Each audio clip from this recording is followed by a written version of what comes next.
Pregunta de la discípula, de un discípulo, dice nuestro hermanito Ramón. Dice, pregunta, si Dios permite el diezmo por algún propósito o es bíblico. Sí, mire, lo que sucede es esto, que el diezmo estaba conectado con la extensión del Evangelio. Cuando Abraham encuentra a Melquisedec, este es el rey de Salem, dice ahí rey de paz, que es un nombre de Cristo, entonces él comparte con él pan y vino. Y esto también es interesante porque está hablando del sacerdocio mismo de Cristo, ¿no? Del pan que es su cuerpo y el vino que es su sangre. Pero dice que Abraham le da el diezmo. ¿Y eso qué quiere decir? Quiere decir que Abraham está participando con las riquezas injustas, digamos, de este mundo.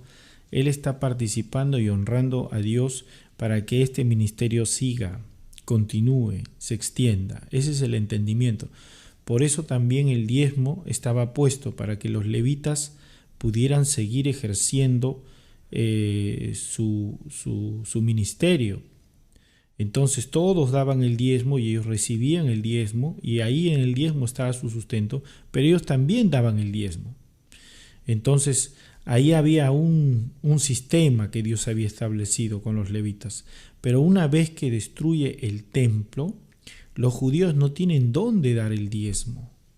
¿Y por qué Dios ha destruido el templo? Ha destruido el templo porque ahora dice que ha hecho templo en cada uno de sus hijos. Nosotros somos el templo mismo de Dios, dice, porque el Espíritu de Dios mora en nosotros.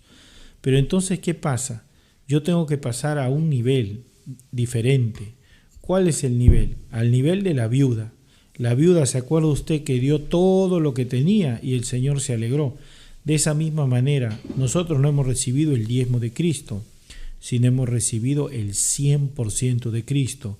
Por ende, todo, nuestra vida, nuestras finanzas, todo le pertenece a Dios. Y en esa vida tenemos que entender nosotros. Algunos se confunden y dicen, bueno, esto para esto, esto para esto, esto para esto y tanto por ciento para Dios. Pero toda nuestra vida debe estar influenciada por el poder y el amor de Dios.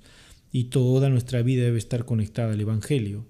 Entonces, aquel que no ha entendido eso, entonces dice el 90% para mí y el 10% para Dios.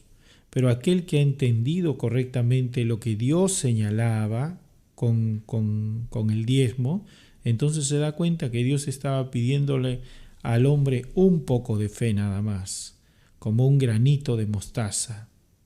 Y por eso la viuda, que da todo su sustento, es entendida por Dios como superior a todos los levitas que daban las ofrendas o que daban sus diezmos. Dice, ella dio todo lo que tenía. Entonces, en ese sentido, nosotros también hemos recibido una vida plenamente completa en Cristo para ofrecerla con todo. Porque Dios en realidad ama al dador alegre, pero nosotros ahora estamos en un sistema de discípulos. Por eso que todo lo que tenemos debe de servir para la extensión del Evangelio. Es así como es. Cuando usted va a la Escritura se va a dar cuenta cómo era. Y va a leer, por ejemplo, en el libro de los Hechos cómo funcionaba la convivencia con los discípulos y cómo se hacía también la extensión del Evangelio.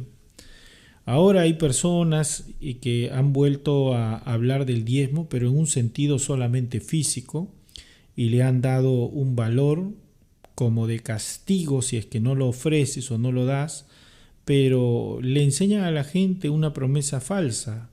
Le dicen, por ejemplo, que si no dan su diezmo van a ser empobrecidos o no son benditos, cosa que no es verdad. Y también le dicen que, como dice Malaquías, si que el que da su diezmo, dice Dios abrirá las puertas del cielo y derramará bendición hasta que sobreabunde. Pero esto tiene que ver con el espíritu. Sin embargo, ellos piensan que se trata de una lluvia de millones de dólares o de millones de pesos o de cualquier moneda o de soles. Y entonces esa es una enseñanza que no es correcta según la palabra de Dios. Yo les digo, por ejemplo, cuando las personas estén en cielos nuevos y tierra nueva, ¿qué diezmo darán? Tiene que ponerse a pensar en eso, porque también dice que traerán las personas, los hijos de Dios traerán las riquezas de las naciones. Pero ¿a qué se referirá? Eso se lo dejo como tarea.